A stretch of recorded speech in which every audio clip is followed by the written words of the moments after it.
Assalamualaikum warahmatullahi wabarakatuh. Perkenalkan, saya Muhammad Al Ramadan. Saya dari Prodi DKV angkatan 2021 dan bergelar di Stigi Malang, pastinya Stigi Pride. Ya, di sini saya disuruh menceritakan tentang diri saya, tapi saya juga bingung mau cerita dari mana, juga mau cerita apa. Ya mungkin kita mulai dari asal usul ya, asal usul. Ya, saya lahir di Malang pada tanggal 22 November tahun 2003. Bulan ini sih 19 tahun harusnya. Ya emang 19 tahun. Dan saya punya satu saudara cewek. Iya, dia masih umur berapa tahun ya? Kok lupa. Masih kelas 3 SMP. Terus ya mempunyai ayah dan ibu. Saya anak pertama. Terus saya juga hidup di keluarga yang sederhana. Saya juga punya hobi bermain musik, gitar ini di belakang. Juga menggambar. Terus juga mendengarkan musik. Juga suka desain. Suka nonton film juga. Dan banyak sih. Kalau dijelasin ya bakal banyak. Saya tinggal di Jalan Bareng Tengah, Gang 5E. Bareng ya, sebelahnya Ijen ya nggak tahu. Di situ tempatnya enak sih, strategis, deket kota, ada pasar, ada toko.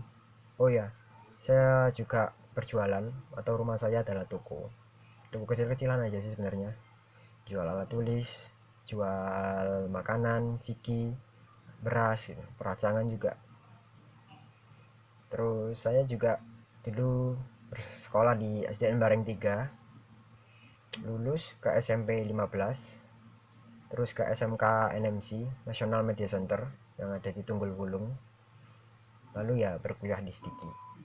Sebenarnya dulu saya mau kuliah di UM dan ikut SNMPTN, tapi dikarenakan ya bukan rezekinya mungkin ya. Ya, jadi saya ke Stiki. Di Stiki pun alhamdulillah saya dapat beasiswa dan ya seneng, tapi ya ada susahnya juga dapat beasiswa. Pertama, nilai juga harus bagus, magang, dan banyak juga yang harus saya urusi. Sebenarnya pusing, tapi nggak masalah. Ya namanya juga hidup ya, malah curhat nih. Untuk selanjutnya mungkin saya akan bercerita tentang waktu uh, SMK ya, dimana saya punya pengalaman berbeda. Jadi waktu SD dan SMP itu sebenarnya saya introvert atau kurang bisa berbicara.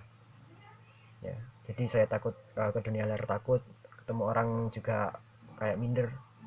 Jadi waktu SMK saya ikut OSIS, dimana di situ saya ingin mencoba berubah.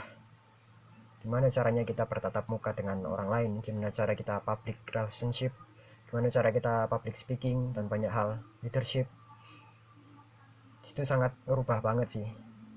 Jadi saya jadi lebih paham gimana kita harus bertemu dengan orang-orang, bersosialisasi. Banyak banget yang diajarin di OSIS. Akhirnya saya bisa seperti ini dan berubah. Langsung ke kelas 2, yaitu kelas 2 SMK. Di sana saya juga magang, tepatnya di Utero. Di mana saya ketemu banyak orang yang berbeda juga.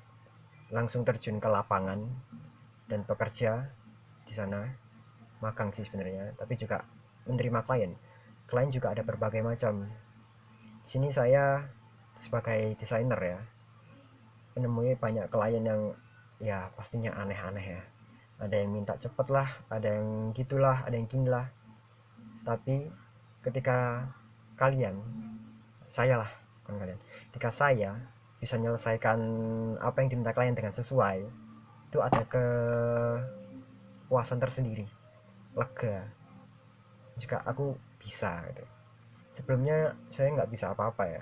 Saya belajar desain secara otodidak. Ya mulai dari gambar-gambar ini di belakang.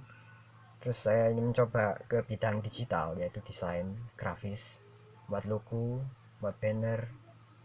Orang tua saya pun mendukung, alhamdulillah.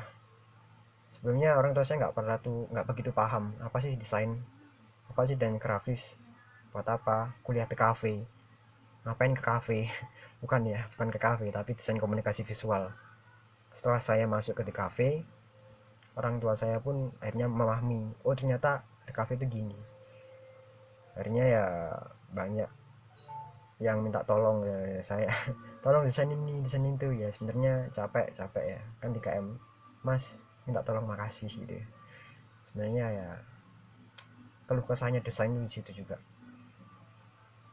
Terus uh, saya juga SMK-nya itu waktu COVID ya, jadi cuman masuk kelas 1 kelas 2 magang 6 bulan, habis itu ada COVID, terus ya nggak ada sekolah lagi sampai kelas 3 ya, sampai kelas 3 lulus itu pun masih daring, kuliah pun waktu itu juga masih daring. Jadi benar-benar kurang ya sebenarnya, kalau mau kuliah materi-materi yang harus kupelajarin tentang desain itu masih kurang banget. Jadi saya memutuskan untuk belajar otodidak dan alhamdulillah bisa. Saya juga menguasai beberapa software di sini. Ada Adobe, Photoshop, ada Adobe Premiere, ada Adobe Illustrator, After Effects pun masih belajar, Blender, Adobe Animator, Adobe Flash, dan juga Corel Draw. Ya alhamdulillah, karena sekarang kerja itu juga sulit, pasti butuh Adobe Illustrator, bisa Blender atau 3D, menambah nilai plus pasti gitu. Jadi ya kita harus bisa mempelajari hal-hal yang baru untuk masa depan yang lebih baik. Mungkin itu aja sih dari aku. Mohon maaf bila ada salah kata. Wassalamualaikum warahmatullahi wabarakatuh. Mantap.